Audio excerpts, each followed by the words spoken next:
하나님 말씀 마태복음 15장 21절에서 28절의 말씀입니다.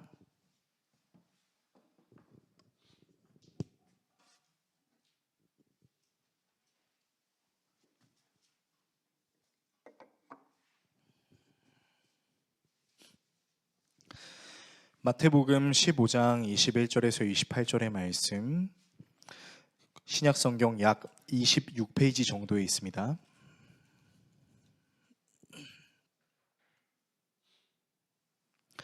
다 찾으신 줄로 알고 한 절씩 교독하시고 마지막 절은 같이 읽겠습니다. 하나님의 말씀을 읽겠습니다. 예수께서 거기서 나가사 두로와 시돈 지방으로 들어가시니 가나안 여자 하나가 그 지경에서 나와서 소리질러 이르되 주 다윗의 자손이여 나를 불쌍히 여기소서 내 딸이 흉악하게 귀신 들렸나이다 하되 예수는 한 말씀도 대답하지 아니하시니 제자들이 와서 청하여 말하되 그 여자가 우리 뒤에서 소리를 지르오니 그를 보내소서. 예수께서 대답하여 이르시되 나는 이스라엘 집에 잃어버린 양 외에는 다른 데로 보내심을 받지 아니하였노라 하시니 여자가 와서 예수께 절하며 이르되 주여 저를 도우소서. 대답하여 이르시되 자녀의 떡을 취하여 개들에게 던짐이 마땅하지 아니하니라. 여자가 이르되 주여 올소이다마는 개들도 제 주인의 상에서 떨어지는 부스러기를 먹나이다 하니 이에 예수께서 대답하여 이르시되 여자여 내 믿음이 크도다 내 소원대로 되리라 하시니 그때로부터 그의 딸이 나으니라. 아멘. 오늘 여러분과 함께 예수님의 일생 66번째 시간 그리스도인의 은혜 사용법이라는 주제로 하나님의 말씀 나누도록 하겠습니다. 흔히 예수님에 대한 이미지를 떠올리는 질문을 받게 되면 대부분은 이제 예수님에 대한 이미지로 사랑을 많이 떠올립니다. 세리와 죄인, 창녀들의 친구라는 별명을 가지고 계실 뿐 아니라 병든 자를 고쳐주시고 죽은 자를 살려주시고 먹을 것이 없는 자들에게 먹을 것을 주시며 위로가 필요한 자들에게는 위로를, 희망이 필요한 자들에게는 희망을 주시는 모습, 그리고 비단 가난하고 힘든 사람들만 도우시는 것이 아니라 사회적으로도 풍족한 중산층 내지는 저 고위층에 모든 것을 가지고 있을 만한 사람들도 있을 수 있는 그런 약점들도 케어해 주시면서 구원의 길로 인도하시는 모습을 볼 때면 예수님은 그리스도인들 뿐만 아니라 비그리스도인들에게도 여러 유형의 사람들에게도 사랑의 아이콘처럼 보이기도 합니다. 자, 그런데 오늘 본문은요, 이런 사랑의 예수님께서 이상한 행동을 하시는 것처럼 느껴집니다. 예수님께서 예루살렘에서 파견된 바리새인과 서기관들의 정결 규례 논쟁을 마치시고 난 이후 두로와 시돈이라는 타국으로 이제 떠나시는데요. 동일한 본문이 기록되어 있는 마가복음에는 두로와 시돈에 가실 때 예수님께서 아무도 모르게 가기를 바랬다라는 그 마음이 기록되어 있는데, 아마 예수님께서 제자들과 이동하시는 그 모든 경로들에 예수님을 찾고 예수님을 보고 싶어하는 사람들을 계속해서 만나니까 예수님도 인간의 몸을 입으셨고 예수님의 제자들도 사람이기 때문에 좀 피곤함을 느꼈었던 것 같습니다. 아마도 쉼이 필요했었던 것 같아요. 여러분, 유명한 연예인들이 쉼을 쉴 때 어디서 쉬는지 아십니까? 두 가지 장소에서 쉬어요. 하나는요, 자기 집에서 쉽니다. 아무도 못 보거든요. 그리고 어디서 쉬냐면 꼭 해외로 가요. 왜 그럴까요? 집에 있거나 해외로 가면은 누구도 자신을 알아보는 사람이 없다라는 생각을 하기 때문에, 여러분, 연예인들이 집 앞에서 편의점 가려고 나왔다가 잘못해서 사진이라도 찍히면 어떡하겠습니까? 되게 불편해요. 그러니까 당시 예수님은요, 우리말로 치면 진짜 연예인 같으신 분이었던 거죠. 그래서 이제 예수님께서 좀 쉬고 싶으신 것 같아서 두로와 시돈이라는 곳으로 가고 있었는데, 웬걸 그곳에도 이미 예수님의 소문이 쫙 퍼졌던 겁니다. 예수라는 사람이, 그 젊은 청년이, 30대 초반으로밖에 안 보이는 그 청년이 사람을 고치고 복음을 전하고 정말 기이한 일들을 벌인대라는 그런 소문이 퍼진 거예요. 그래서 예수님께서 제자들과 쉬려고 들어간 집에 웬 가나안 여자가 등장합니다. 마가복음에서는 이 여자를 수로보니게 여인, 시로페니키아 출생의 여인이라고 소개를 하는데요. 자, 이 여인에게는 귀신 들린 딸이 있었습니다. 이 여인의 귀신 들린 딸이 어떤 모습을 지니고 있었는지 우리는 정확하게 알 수 없지만 우리가 사복음서의 여러 내용들을 토대로 귀신 들린 자들의 모습을 보면은 정말 얼마나 끔찍했을지 우리가 말하지 않아도 다 알 수 있겠죠. 그래서 자신의 딸에게 그 들려있는 귀신을 쫓아내 주십시오. 다윗의 자손 예수여, 나를 불쌍히 여겨 주십시오 라고 얘기하는데 예수님이 못 들은 척을 하시는 거예요. 무시합니다. 하도 시끄럽게 뒤에서 계속 다윗의 자손이요, 불쌍히 여겨주세요 자꾸 외치니까 이제 제자들이 좀 실증이 났던 것 같아요.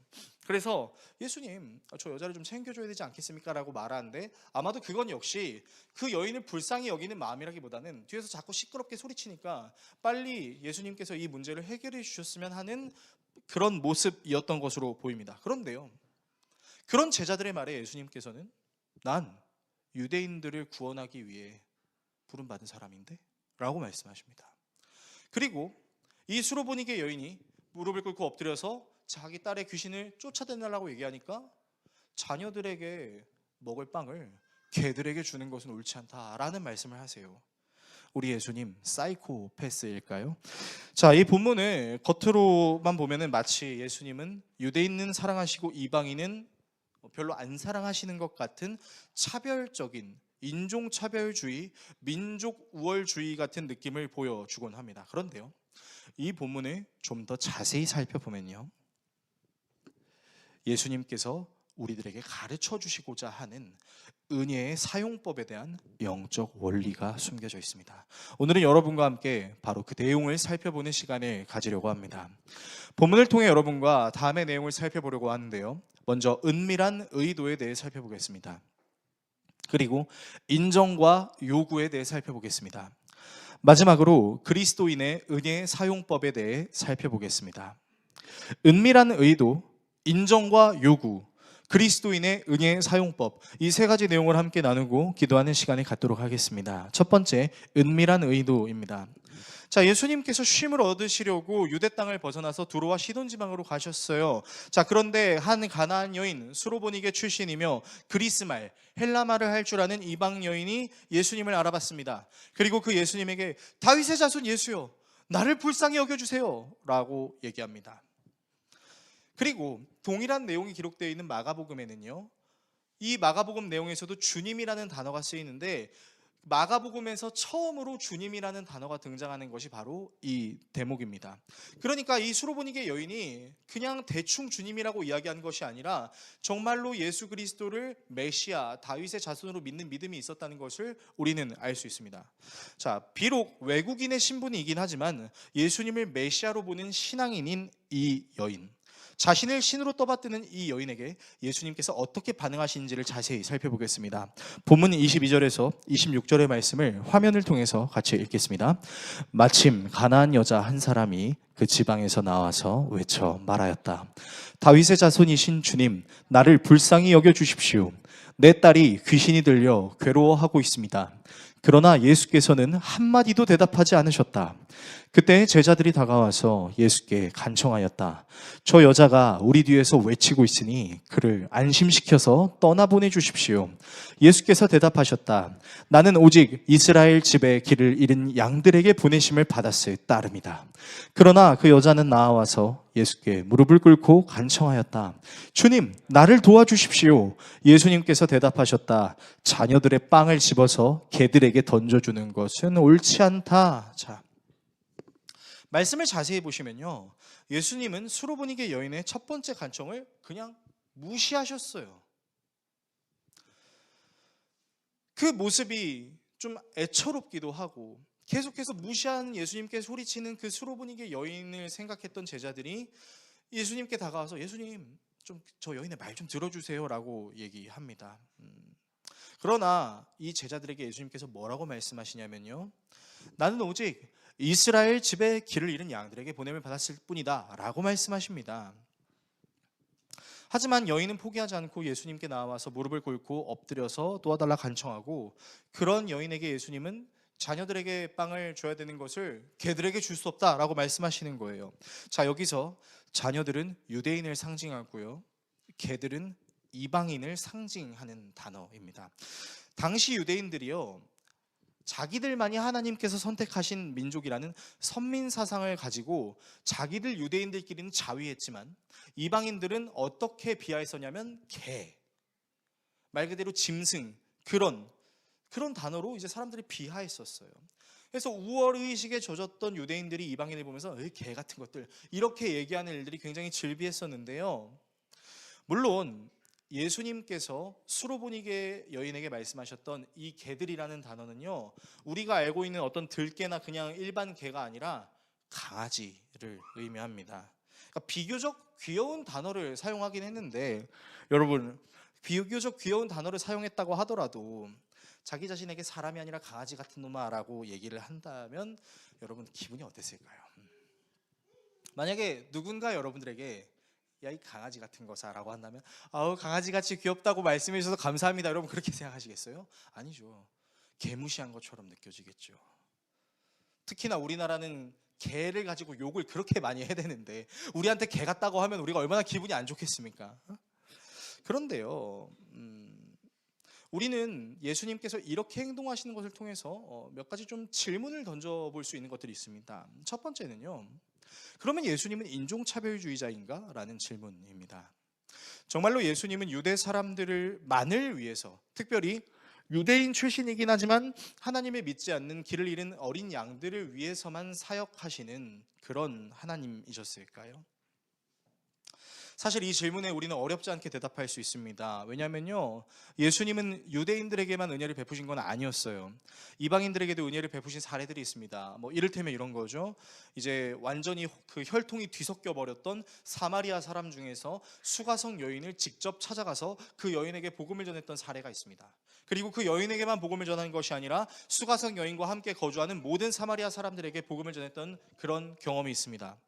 그리고 예수님께 찾아온 백부장이 있었는데 그 백부장이 자신의 종이 중풍병이 걸렸다고 해서 낫게 해달라고 기도하고, 그리고 예수님께서는 그 백부장의 요구를 들어주십니다. 그리고 예수님께 대해서 이제 거듭남에 대한 질문을 했던 니고데모라는 유대인이 그 대화 속에서 예수님은 이런 말씀을 하셨어요. 우리가 너무나 잘 알고 있는 아주 유명한 요한복음 3장 16절의 말씀이죠. 하나님이 세상을 이처럼 사랑하사 독생자를 주셨으니 이는 저를 믿는 자마다 멸망하지 않고 영생을 얻게 하려 하심이라. 자, 중요한 포인트는 예수를 믿는 자마다입니다. 예수를 믿는 유대인이 아니라 예수를 믿는 모든 사람들이 구원을 얻는다라는 것이죠. 그러니까 예수님께서는요, 유대인만을 위해서 구원하러 오신, 혹은 유대주의자인 혹은 차별주의자인 분은 우리가 아니라고 말할 수 있겠습니다.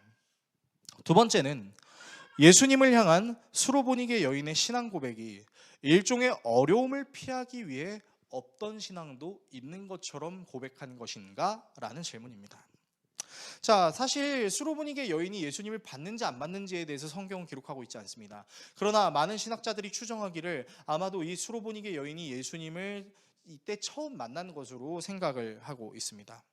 그런데 처음 보는 예수님한테 다윗의 자손 예수여 라고 도와달라고 이야기합니다. 어떤 측면에서는 한 번도 예수님을 본 적이 없는 사람이 메시아여, 다윗의 자손이요 라고 얘기하는 것이 신앙심이 1도 없고 신앙생활도 하지 않았던 이 여인이 자기 딸이 죽게 되었으니까, 귀신한테 맨날 괴롭힘 당하니까 어떻게든 낫게 해야 된다라는 방편으로 믿지도 않았던 예수님한테 메시아요 라고 얘기하는 거 아닌가? 라는 질문 말입니다. 자, 그러나 이 내용도 사실 적용하기는 어렵습니다. 왜냐면요, 예수님은 모든 사람들의 마음을 꿰뚫어 보실 수 있는 능력을 가지고 계셨어요. 그래서 예수님이 진짜 대단하신 이유가 뭐냐면요, 자기를 온전히 신뢰하지 못하고 자기가 하는 말을 다 이해하지도 못하면서 그저 자기들이 원하는 군사적인 메시아의 모습만을 기대하며 예수님을 따랐던 그 사람들을 내치지 않으셨습니다. 너 네 마음속에 무슨 생각인지 다 알아. 너 네가 원하는 메시아 원하잖아. 그거 아니면 나 떠날 거잖아 라고 말하실 수도 있었음에도 불구하고 예수님은 사람들의 마음속에 무엇이 있는지 다 알고 계심에도 불구하고 그것을 들어주셨다라는 것이죠. 그러니까 예수님은 인종차별주의자도 자신에게 아부하는 사람들에게만 잘해주시는 분도 아니었습니다. 자, 그렇다면 왜 예수님은 수로보니게 여인에게 굳이 이런 식으로 말씀을 하셨어야만 했을까요? 이 말씀을 우리가 좀 깊이 묵상하기 위해서 필요한 배경 지식이 하나 있습니다. 우리가 지난주에 이제 장로들의 전통, 즉 밥을 먹을 때는 손을 씻어야 된다라는 규례를 지키지 않았던 예수님의 제자들을 지적질하는 바리새인과 서기관에 대한 내용을 우리가 다룬 적이 있었어요. 그때 예수님께서 하셨던 말씀이 무엇이냐면, 야, 니네들 장로들의 전통 지키면서 음식을 먹을 때 손 씻으면 너희들이 깨끗하다고 생각하지? 아니야. 사람 밖에서 사람 안으로 들어오는 것이 사람을 더럽게 하는 것이 아니라 사람의 안에 있는 그것이 사람을 더럽게 하는 거야 라고 말씀을 하셨죠. 그리고 우리는 지난주 설교를 통해서 모두가 의인이려고 하지만 사실은 로마서의 말씀과 같이 의인은 없나니 하나도 없다라는 말씀을 우리가 나눴던 적이 있었습니다. 자, 그 말인즉슨요, 사람이 아무리 자기를 깨끗하게 하려고 해도 겉은 깨끗해질지 몰라도 그 속은 깨끗해지기 어려운 존재라는 사실을 우리는 확실하게 알 수 있었어요. 예수님의 제자 마태도, 마가복음을 기록한 마가 요한도 모든 사람의 속은 깨끗하지 못하고 스스로 깨끗해질 수 없다라는 사실을 바로 이 수로보니게 여인 사건 직전에 기록했습니다. 여러분 그렇다면요, 지난주 내용을 우리가 그대로 묵상하면서 오늘 내용을 살펴보게 되면요, 예수님께서는 사람들의 공로나 어떤 의지나 남들보다 좀 더 나은 부분을 보고 구원을 해줄까 말까 결정해 주시는 분이 아니라는 것을 우리는 알 수 있다는 것이죠.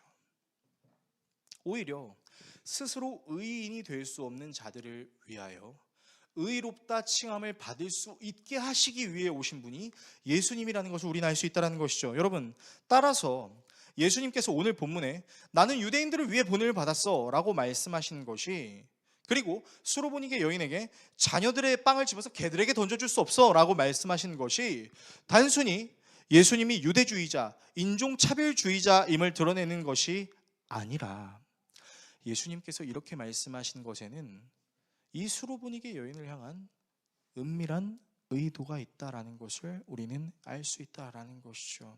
여러분, 그래서 우리가 신앙생활하면서 이 부분을 어떻게 적용해야 되냐면, 여러분, 우리는 때로 아니 나의 하나님이, 나의 예수님이 어떻게 나한테 이렇게 말씀하시지? 어떻게 나한테 이렇게 행동하시지? 라는 의구심이 드는 그때, 그 의구심 안에는 어쩌면 우리가 예측할 수 없고 우리가 감히 추측할 수 없는, 우리를 장성한 그리스도인의 길로 분량으로 인도하시는 하나님의 경륜이 있을 수도 있다는 것을 우리는 기억해야 된다라는 것입니다. 두 번째, 인정과 요구입니다. 자, 예수님의 이 발언은 너무나 상처가 될 만한 발언이었죠. 사람을 무시하는 것도 유분수지 감히 자기를 개, 강아지라고 얘기했죠.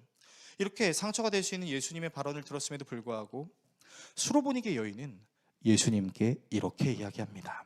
본문 20절, 27절의 말씀을 화면을 통해서 같이 읽겠습니다. 그 여자가 말하였다. 주님, 그렇습니다. 그러나 개들도 주인의 상에서 떨어지는 부스러기는 얻어먹습니다. 자, 이 본문을 우리가 좀 파헤쳐 보려고 해요. 수로보니게 여인의 태도는요, 어떤 측면에선 굉장히 놀랍습니다. 마치 유대주의자, 인종차별주의자처럼 보이는 이 예수님의 말씀, 자기 자신을 강아지라고 비하하는 듯한 이 예수님의 말씀에 대한 수로보니게 여인의 첫 대답은 뭐냐면 Yes, 그렇습니다. 맞습니다. 여러분, 자기 자신이 강아지와 같은 존재라는 것을 예수님께 인정하고 있는 겁니다. 여러분, 쉽게 말하면 이거예요. 예, 주님, 저 개 같습니다 라고 얘기하는 겁니다. 이 말을 좀 더 깊이 묵상해 봅시다.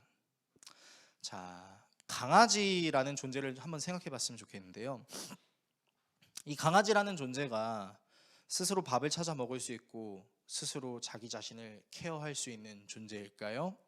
자, 우리 교회에도요, 반려견 내지는 반려묘를 키우시는 분들이 있는 것 같아서 제가 좀 말씀드릴게요.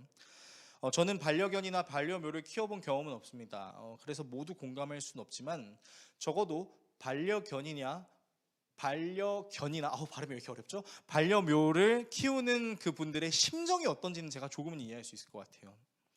여러분, 이분들이 그 반려묘를 뭐라고 부르는지 아세요? 수컷이면 아우 내 아들, 암컷이면 아우 내 딸 이렇게 얘기해요. 아니 자기들이 배 아파서 낳은 아들 딸도 아닌데 우리 애기 우리 아들 딸 막 이렇게 얘기한다는 거죠. 그리고요 이름을 지어줍니다. 막 이름이 되게 다양해요. 정말 그 여러 재밌는 이름의 특징들도 있고 이 이름만 지어주는 게 아니라 그 강아지의 똥 오줌도 가려줍니다. 진짜 강아지로 태어나면 얼마나 복받는 삶을 사는 건지 제가 모르겠을 정도로 똥도 치워주고 오줌도 치워주고 다 치워줘요. 게다가 먹을 것도 주고 재워주고 자장가도 불러줘요. 심심할 때는 이 반려견을 데리고 산책을 나갑니다. 그리고요 사람이 많은 데 가면요 어떻게 하는지 아세요? 저 진짜 깜짝 놀랐어요. 처음에 그 문화를 제가 이해를 못해서 좀 혼란스러웠는데 이제는 좀 이해가 되는데, 여러분 요즘 애견차가 있다는 거 알고 계십니까? 여러분 유모차 아시죠? 이렇게 우리 어린 아기들 이렇게 태우는 유모차 있잖아요. 여러분 애견차도 있습니다. 요즘은 문화가 진짜 많이 발달해서요 대형 마트나 대형 백화점 같은 데 가잖아요. 그러면요 펫존이 있어요. 펫존이. 그럼 거기에 강아지가 이러고 앉아있고 그 강아지를 타고 있는 애견차를 이제 몰고 다니는 그 사람들이 막 웃으면서 돌아다니는 걸 보게 돼요. 전 처음에 그게 진짜 이해가 안 됐습니다. 뭐야 이게? 왜 이래? 라고 생각했는데 나중에 우리 집사님 통해서 알게 됐어요. 이양미 집사님 말씀해 주시더라고요. 목사님 그거는 그 반려견들이 돌아다녀서 사람들한테 피해 줄까 봐 안전하게 그렇게 데리고 다니는 거예요. 이해가 확실히 확 되더라고요. 그러면서 놀라운 한 가지 탄성을 마음속으로 자아냈는데 와 개팔자가 상팔자다라는 생각이 들었던 거죠. 여러분 즉 수로보니게 여인이 예수님 앞에서 자기 자신을 강아지와 같다라고 얘기하는 것은 어떤 의미를 포함하고 있는지 아십니까? 이렇게 이해할 수 있어요. 나는 예수님의 은혜 없이는 무엇 하나 제대로 할 수 없는 연약한 존재다 라는 것을 인정하는 겁니다. 무엇 하나 나 스스로 해낼 수 없는 나는 죄인과 같은 존재다라는 사실을 인정하는 겁니다. 그래서 여러분 수로보니게 여인이 예수님을 처음 만났을 때 뭐라고 했는지 오늘 본문을 자세히 보십시오. 뭐라고 하는지 아십니까? 다윗의 자손 예수여라고 한 다음에 뭐라고 얘기하냐면 나를 불쌍히 여겨달라고 합니다. 여러분 이 말이 왜 놀라운지 좀 설명해 드릴게요. 이 여인은 수로보니게 출신 여인이었습니다. 수로보니게는 시리아와 베니게의 합성어로 당시 팔레스타인 북부 도시인 수리아에 사는 사람들을 일컫는 말이었는데요. 이 지역이요 땅은 비옥하지 않았는데 뭐가 있었냐면 항구가 있었습니다. 지금도 마찬가지지만 과거에 그 시대 때는요 여러분 항구 도시는 여러 지역 중에서도 굉장히 부유한 도시였습니다. 부유한 도시였기 때문에 문화와 향락과 사치와 지출이 굉장히 많은 도시였기도 했죠. 당시 시대의 문화적인 배경을 살펴보게 되면 항구 도시에는 무역업이 굉장히 발달해 있고 항구 도시 지역에 사는 사람들은 그 무역과 여러 사람들의 오고 가는 그것들을 활용한 장사들을 많이 했습니다. 그래서 항구 도시의 특징이 있는데 그게 뭐냐면 GDP가 높다는 거예요. 사람들의 소득이 굉장히 높습니다. 게다가 이 수로보니게 여인은 항구 도시에서 그리스 말도 잘하는 사람이었어요. 그러니까 무역을 하기에 굉장히 적합했고 여러 문화에 노출이 되어 있는 사람이었다라는 것이죠. 그래서요 여러분 우리가 이 수로보니게 여인을 그냥 무심코 하나님께 도와달라고 예수님께 도와달라고 얘기하니까 그냥 가난한 여인이라고 생각하는데 여러분 아닙니다. 이 수로보니게 여인은 가난한 여인이 아니었어요. 자기 삶을 스스로도 잘 영위하고 있었던 나름 재력과 소유를 갖고 있는 여인으로 해석하는 신학자들의 견해가 훨씬 더 많이 있습니다. 나름대로 능력 있고 갖출 만한 것을 갖춘 이 수로보니게 여인이 예수님 앞에서 저를 불쌍히 여겨주세요 라고 말하는 건요 여러분 이것이 무엇을 의미하고 있는 것이냐면요 예수님을 다른 어떤 존재와 비교할 수 없는 유일한 신이라고 고백하는 겁니다. 여러분 돈 많은 사람들, 재계 서열이 굉장히 높은 사람들, 명예가 있는 사람들은요 다른 걸 두려워하지 않습니다. 근데 딱 두려워하는 거 하나가 있어요. 뭔지 아세요? 죽음의 문제예요. 그리고 그 죽음의 문제가 자신의 손으로 해결할 수 없다는 걸 압니다. 그래서 능력 있는 사람들이 두려워하는 존재는 사실 딱 한 존재밖에 없습니다. 신. 모든 것이 가능한 신입니다. 그러니까 나를 긍휼히 여기고 불쌍히 여겨달라라고 말할 수 있는 그 감정은요, 이 수로보니게 여인이 예수님을 그냥 어떻게든 좀 내 딸 좀 구원해줘 라고 얘기하는 것이 아니라, 지금 내 앞에 계신 예수님, 당신은 유일하신 메시아이시며 그 어떤 누구와도 비교할 수 없는 신 그 자체이심을 제가 고백합니다 라고 얘기하는 거예요. 그래서 이 신 앞에서는 자기가 아무리 잘난들, 자기가 아무리 대단한들 자기는 강아지와 같은 존재밖에 될 수 없다. 나를 불쌍히 여길 수 있는 존재는 오직 이 예수님밖에 없다. 예, 주님, 저 강아지예요 라고 수로보니게 여인이 얘기하고 있는 거라고요. 예수님을 완전히 인정하며 자기가 죄인이고 자기에게 연약함이 있다는 것을 거부하지 않았다는 거예요. 자, 그리고 이 여인은요, 자기가 강아지와 같은 존재라는 것을 인정하는 것에서 끝내지 않고요, 이렇게 얘기합니다. 자, 뭐라고 얘기하냐면요, 그렇습니다, 주님, 저 강아지예요. 그런데요, 강아지들도 주인들이 먹고 있는 그 빵의 부스러기를 먹을 수 있습니다 라고 얘기합니다. 자, 여기서 우리가 발견할 수 있는 한 가지 인사이트가 있어요. 여러분, 여인은 자기가 개 같다고 했어요. 죄인이라고 얘기했어요. 부족한 존재, 불쌍한 존재라고 여겼어요. 그렇다면 여러분, 이 여인은 사실 예수님 앞에 자기가 드러낼 것이 아무것도 없는 겁니다. 내가 예수님 앞에서 뭔가를 해냈다, 어떤 공로를 세웠다, 나는 다른 사람들보다 열심히 살았고 괜찮게 살았다라고 드러낼 만한 그 모든 것이 아무것도 없는 거죠. 그러니까 어떤 측면에서는 예수님께 자기가 잘한 게 아무것도 없는데 뭐라고 하는 거예요?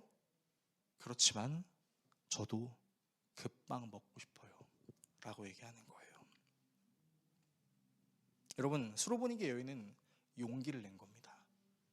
자기가 예수님 앞에 예수님의 은혜를 합당하게 얻을 수 있는 어떤 근거도 없는 나는 죄인인데, 그래도 주님, 개들도 자기 주인들이 먹던 빵 부스러기는 먹어요. 주님, 그 빵 부스러기만이라도 저에게 주세요 라고 용기 내서 얘기하고 있는 겁니다. 자기가 개 같은 존재임에도 불구하고 담대하게 예수님의 은혜를 요구하는 것이죠. 자신이 예수님의 은혜를 받을 만한 공로를 쌓은 것도 그런 존재가 아니라는 것을 인정하면서도 그래도 주님, 저 주님의 은혜가 필요해요 라고 얘기하는 거예요. 여러분, 여기서 우리가 은혜에 대한 또 한 가지 개념을 알 수 있습니다. 여러분, 은혜는요, 내가 하나님께 받을 만해서 받는 것이 은혜가 아니라, 내가 설령 죄인이고 내 스스로 무엇 하나 해결할 수 없는 연약한 존재라 하더라도 하나님께서는 그런 죄인에게도 은혜를 베푸실 수 있는 존재다. 그분께 용기를 내어 구해야 한다. 이것이 은혜다라는 것을 우리가 알 수 있게 된다는 겁니다. 여러분, 결론적으로요, 이 수로보니게 여인은 자기가 죄인이라는 걸 알았어요. 자기가 감히 주님의 은혜를 받을 수 없는 존재라는 것도 알았어요. 그럼에도 불구하고 주님이 나에게 은혜를 주신다라는 용기를 내서 주님께 은혜를 간구한 겁니다. 제가 최근에 아들이랑 지내다가 하나님의 은혜를 갑자기 깨달았던 아주 재밌는 경험을 했던 적이 있었는데요. 요즘 저희 아들이 유튜브를 상당히 좋아해서 좀 걱정이 되긴 합니다. 이 녀석이 뭐만 하면 유튜브 막 이렇게 얘기를 하는 거예요. 처음에는 밥 먹일 때 조용히 시키려고 그런 수단으로 사용했던 유튜브가 어느새 이 아이의 삶과 이유가 되어버린 거죠. 그래서 이제 유튜브를 좀 안 보여주려고 했습니다. 근데 저희 아들이 MBTI가 T인지 F인지는 잘 모르겠는데 굉장히 논리적이에요. 그러니까 자기가 유튜브를 보면 안 되는 이유에 대해서 논리적으로 저한테 얘기하라고 얘기합니다. 물론 이 워딩 그대로 얘기하는 게 아니라, 아빠, 내가 왜 유튜브를 안 봐야 되는지 알려주세요 막 이렇게 얘기를 해요. 자, 그러면 전 이제 얘기를 합니다. 가훈아, 너 아빠가 이거 하라고 했는데 했어, 안 했어? 가훈아, 너 약속 지키면 유튜브 보여주겠다고 했는데 너 약속 지켰어, 안 지켰어? 하면 얘가 이제 말을 못해요. 그러니까 자기가 잘못한 걸 아는 거예요. 굉장히 이성적인 사고를 가진 친구라, 여러분, 7살의 이성이 이렇게 무섭습니다. 그러니까 자기도 자기 잘못한 걸 아니까 이제 반박을 못하는 거예요. 그래서 제가 이제 마무리 짓습니다. 자, 가훈아, 너 잘못했으니까 오늘 유튜브 없어. 너 못 봐 라고 얘기해요. 그러면 이 녀석이 눈물을 장전하기 시작합니다. 그리고 한마디를 저에게 건네는데 그 한마디가 저의 심금을 울렸습니다. 그 한마디가 뭐냐면요, 아빠 그래도 보여주세요. 왜? 너 약속 안 지켰잖아. 그래도 전 아빠 아들이잖아요. 이 한마디를 하는데요, 저의 그 이성적인 회로가 이렇게 딱 막히는 느낌을 받았어요. 왜냐하면 그러니까 이 녀석은 아는 거예요. 두 가지를 알았어요. 뭘 알았냐? 나는 아빠랑 한 약속을 하나도 지키지 않은 못된 아이, 나는 죄인이다, 이런 인식이 이제 아이에게 있는 거예요. 근데 죄인임에도 불구하고 그런 나를 받아주고 사랑해주고 내가 사랑하는 그 유튜브를 볼 수 있는 능력을 갖고 있는 존재가 누구예요? 아빠라는 그 인식이 있는 거죠. 그러니까 그 아빠에게 뭘 요구하는 거예요? 아빠, 나는 아빠와 약속을 지키지 않는 죄인이지만 그럼에도 불구하고 아빠가 내가 사랑하는 유튜브를 보여줄 줄 믿어요. 여러분 웃기십니까? 저는 깜짝 놀랐어요. 여러분, 이렇게 설교자의 인생이 참 고달픕니다. 어떻게든 설교에 써먹을 컨텐츠를 이렇게 찾으려고 이렇게 애쓰는. 그런데 그 말이 되게 심금을 울렸었어요. 어떤 말이냐면, 저는 아빠 아들이잖아요. 제가 아빠와 약속을 지키지 않은 죄인이지만 저는 아빠 아들이잖아요. 그래도 마음을 강하게 먹고 유튜브를 안 보여줘야 되는데 저도 어쩔 수 없는 제 아이의 아빠라 그런지 결국 유튜브를 틀어줍니다. 그러면 저희 아들은 죄인의 모습 그대로 다시 회귀합니다. 언제 그랬냐는 듯이 악마의 미소 같은 씩 지으면서 내가 언제 그랬냐는 듯이 또 유튜브를 보기 시작하고, 또 자기가 잘못해놓고 유튜브를 보고 싶을 때면 나는 아빠 아들이잖아요 라고 얘기를 해요. 요즘은 이걸 좀 이용해 먹는 것 같아서 조금 걸리긴 하는데, 어쨌든 여러분 한번 생각해 봅시다. 예수님의 은밀한 의도, 이 수로보니게 여인에게 어쩌면 되게 과격하게 말씀하시는 이 의도가 드러났어요. 뭐죠? 수로보니게 여인은 하나님 앞에서, 예수님 앞에서 자기 자신이 개와 같은 죄인인, 주님이 없이는 나는 아무것도 할 수 없는 존재라는 것을 인정하는, 그러나 그럼에도 불구하고 주인이 먹다 떨어지는 그 빵부스러기는 먹을 수 있지 않나, 주세요 라고 말할 수 있는 자녀의 권리를 요구한 것입니다. 그래서 여러분, 우리가 기억해야 되는 게 있습니다. 하나님의 은혜를 누리는 건요, 내가 하나님께 칭찬받을 만한 어떤 대단한 일을 했다라는 것으로만 적용할 수는 없을 것 같아요. 왜냐면요, 내가 아무리 대단한 일을 했어도 그 일은 하나님이 보시기엔 도토리 키재기에 불과합니다. 하나님은 모든 것이 가능하시잖아요. 우리의 행위로 하나님께 칭찬을 받고 싶은 마음이 가득하다면 처음에는 조금 기쁠 수 있을 것입니다. 어떤 성취감이 있으니까요. 내가 마음을 먹었더니 이 정도는 되네? 그래서 이제 하나님 저 더 해볼게요 이렇게 하다가 점점 수준이 높아지면 고달파지기 시작해요. 여러분들이 20대 때, 10대 때, 20대 때 거울을 보며 나 정도면 잘생겼고 이쁘지라는 자신감을 가졌지만 30대를 맞이하고 40대를 맞이하고 50대를 맞이하며 그립다 옛날이요 하는 것처럼, 여러분 우리의 신앙이 항상 뜨거우면 좋겠지만 예수 그리스도를 처음 만났을 때 그 첫사랑만큼 뜨거웠던 적이 사실은 많지 않잖아요.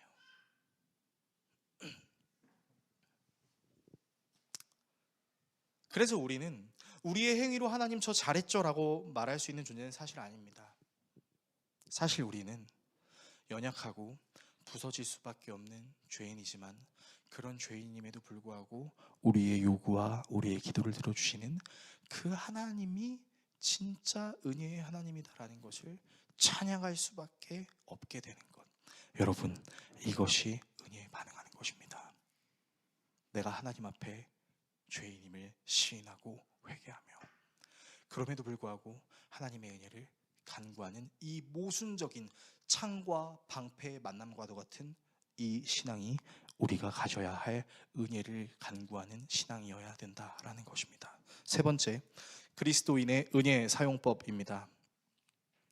수로보니게 여인의 인정 그리고 요구를 들으신 예수님께서는 이렇게 말씀하세요.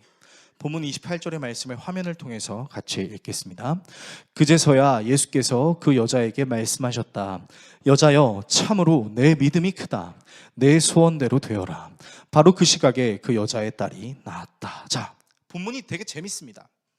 그제서야 라는 표현이 나와요. 그렇다는 것은 예수님의 마음속에 그 수로보니게 여인의 입술로부터 듣고 싶은 고백이 있었다라는 거죠. 그러니까 우리는 분명한 은밀한 의도가 있었다는 걸 알 수 있는 거예요. 아, 예수님께서 수로보니게 여인의 이 고백을 듣고 싶으셔서 그렇게 말씀하셨구나. 그리고 이런 수로보니게 여인의 고백을 통해서 예수님이 뭐라고 말씀하셨죠? 참으로 너의 믿음이 크다라고 얘기합니다. 여러분 되게 웃기지 않으세요? 뭘 했는데요, 수로보니게 여인이? 하나님이 칭찬하실 만한 엄청나게 많은 돈을 써서 사람을 구제했습니까? 아니면 사람들에게 칭찬받을 만한 일을 했습니까? 아니에요. 이 수로보니게 여인은 그냥 자신이 살던 그 항구 도시에서 잘 먹고 잘 사는 것밖에 없었어요. 그랬더니 여인이 주님, 저는 죄인입니다. 저는 개 같습니다. 그러나 저는 주님의 은혜가 필요합니다. 이 말에 너의 믿음이 크다라는 칭찬을 받았다고요. 동일한 내용을 기록하고 있는 마가복음은요, 예수님께서 이 말씀을 하신 순간 귀신을 들려있던 딸에게서 귀신이 나갔다. 예수님께서 말씀하신 바로 그 순간 예수님이 역사하셨다라는 내용이 나옵니다. 여러분, 예수님의 말씀을 좀 묵상해 봅시다. 자, 예수님은 수로보니게 여인의 인정과 요구를 들으시면서 참으로 너의 믿음이 크다라고 말씀하셨어요. 되게 신기하지 않습니까? 여인이 한 건요, 예수님을 위해 어떤 큰 공로를 세운 것도 아니었어요. 남들이 해내지 못한 대단한 일을 해낸 것도 아니었다고요. 그녀는 그저 예수님 앞에서 자기가 강아지와 같은 존재고 죄인이라는 사실을 인정했고, 그럼에도 불구하고 자신을 품어주실 수 있는 그 예수 그리스도의 은총을 구한 것밖에 없었어요. 우리는 신앙생활을 하면 종종 이렇게 생각할 때가 있습니다. 마치 신앙생활을 철이 재련되는 모습으로 상징하는 것처럼 느끼는 경우가 있어요. 찬양도 있죠. 나의 길 오직 그가 시나니 나를 단련하신 후에 내가 정금같이 나오리라. 자, 좋은 말씀이에요. 물론 우리의 신앙생활에 위기나 어려움, 역경과 고난은 없지 않습니다. 그리고 이러한 모든 것들을 통해 우리의 신앙이 자라나기도 합니다. 자, 그런데요, 우리가 그 철의 재련과 같은 역경과 고난의 시기를 겪을 때 저나 여러분이나 이 세계에 있는 모든 그리스도인들이 공통적으로 느끼는 게 있는데, 그게 뭔지 아십니까? 아무리 노력해도 아무리 애써도 내가 전혀 할 수 없는 게 있다 라는 걸 깨닫습니다. 여러분, 노력해본 자들은 알 겁니다. 좋은 말들이 있어요. 진정한 노력은 배신하지 않는다. 노력은 성공의 어머니다. 근데 노력이 모든 성공을 우리에게 주진 않습니다. 우리는 노력하면서요, 성공이라는 좋은 결실도 경험하지만요, 반대로 이거는 진짜 내가 할 수 없어라는 것을 깨닫기도 합니다. 세상 사람들은 이걸 저주라고 생각합니다. 내가 아무리 노력해도 못해. 그래서 세상은 뭐라고 말하죠? 더 노력해야지 라고 얘기해요. 너 몇 시간 앉아 있었어? 5시간이요. 틀렸네. 7시간 앉아 있었어야지. 이렇게 얘기해요. 그러다가는 또 나중에는 아니야, 앉아있는 시간만이 방법이 아니야, 좀 더 효과적인 다른 방법이 있을 거야, 막 이렇게 다른 방법들을 찾아요. 그렇게 다른 방법들을 계속 찾고 찾아서 뭘 하는지 아십니까? 나의 연약함을 가리려고 해요. 내가 안 된다는 것을 인정하지 않게 하려고 한다는 겁니다. 여러분, 그러면 수로보니게 여인이 아무 노력도 안 했을까요? 아니죠. 여러 의사들을 찾아가 봤겠죠. 심지어 용하다는 사람에게 찾아가서, 구마 의식을 해줄 수 있는 그런 사람들에게 찾아가서 귀신 쫓아달라고 안 했겠어요? 돈도 있는데? 다 해봤죠. 안 되는 거예요. 비교적 내가 괜찮은 삶을 살고 뭐든지 마음만 먹으면 다 되고 해결할 수 있다라는 그 생각이 잘못됐다. 나는 완전하지 않은 존재다라는 것을 깨닫게 된 거죠. 지난주에도 우리는 우리 자신에 대해서 이렇게 직시해야 된다고 얘기했어요. 여러분, 우리는 마음먹은 대로 할 수 있는 존재입니까? 아니에요. 모든 것이 내 마음먹은 대로 되지 않는다는 걸 우리는 최소 한두 번 이상은 다 경험했던 경험이 있기 때문이죠. 오늘 본문 역시 마찬가지입니다. 여러분, 우리는 하나님 앞에서 결코 완전할 수 없어요. 우리는 하나님 앞에서 연약한 존재예요. 왜요? 우리는 오늘 하루를 힘겨워합니다. 여러분, 재밌는 얘기 하나 해드릴게요. 재미가 없을 수도 있겠다. 자, 여러분, 내일은 월요일입니다.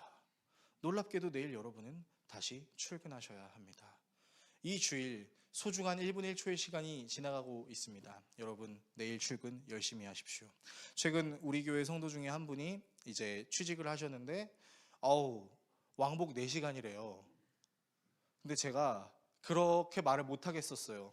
그래도 하나님이 주신 직장이니까 열심히 해보세요 라는 말을 제가 못 하겠어요. 여러분, 하루 왕복 4시간 출퇴근 해보세요. 헬이에요, 헬. 얼마나 힘들겠어요. 그리고요, 또 재밌는 얘기 한 가지 해드리겠습니다. 여러분은 분명 작년의 마지막 12월 31일 하나님, 제가 이렇게 살겠습니다라고 결단했을 겁니다. 그리고 아직 2월도 채 다 끝나지 않은 시점에서 여러분은 실망했을 겁니다. 바로 그렇게 하나님 앞에 뚜렷하게 약속했음에도 불구하고 완벽하게 지켜내지 못한 여러분 자신의 연약함에 실망했을 거라고요. 제가 그래요.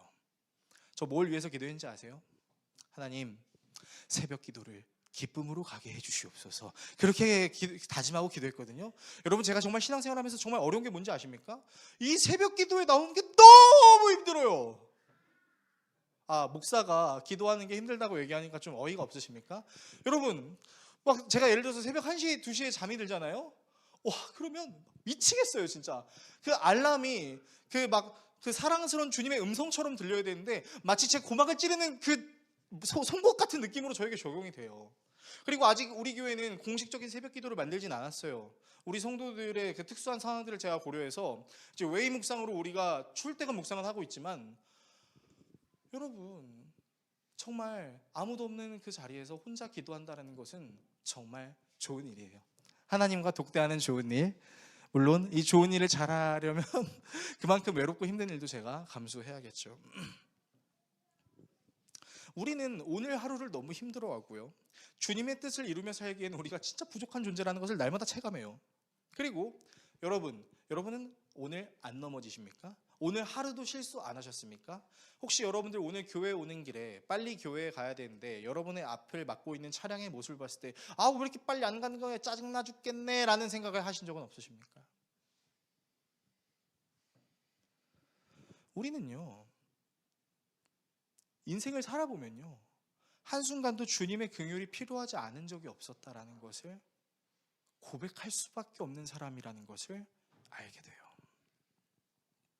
그런데요, 이렇게 실수투성이에 부족한 우리와 대비되는 우리 주님은요, 너무나 완전하십니다. 그분은 모든 것을 창조하시고 다스리시며 모든 것이 그 의미를 가질 수 있게 하시는 능력의 하나님이십니다. 게다가 우리 하나님은 사랑이 많으신 걸 넘어서 사랑 그 자체세요. 하나님의 사랑을 배신한 인간임에도 불구하고, 스스로를 구원할 수 없는 인간임에도 불구하고, 하나님의 은혜가 필요함에도 불구하고, 자신의 능력을 의지하며 사는 연약함을 가지고 있음에도 불구하고, 이 모든 인간의 죄의 문제와 하나님과의 끊어진 관계를 회복시키시기 위해 자신의 아들 예수 그리스도에게 인간의 모든 죄의 문제를 상달시키셨습니다. 정말이지 하나님은 사랑의 하나님, 사람을 구원하시는 모습, 그 모든 것에 다 사랑이 담겨 있는 것이죠. 마땅히 우리가 치러야 할 죄의 문제를 하나님이신 예수님 그 자신이 몽땅 당하시기도 했고요. 최고의 사랑이 희생이라는 말이 있는 것처럼, 예수님은 희생이라는 이름의 사랑으로 우리의 죄와 사망의 문제로부터 우리를 구원하셨어요.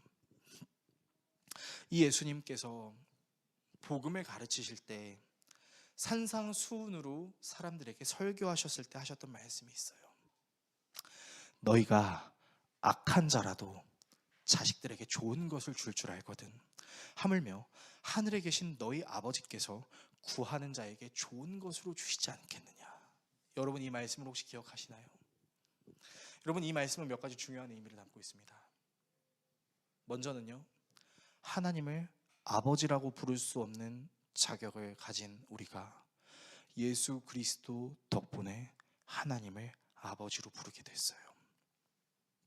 그리고 아버지이신 하나님께 당당히 요구할 수 있는 근거와 자격은 없어도 예수 그리스도를 통해 그분께 당당히 달라고 요구할 수 있는 권세가 우리에게 생겼어요. 즉, 그리스도인의 은혜 사용법은 다음과 같습니다.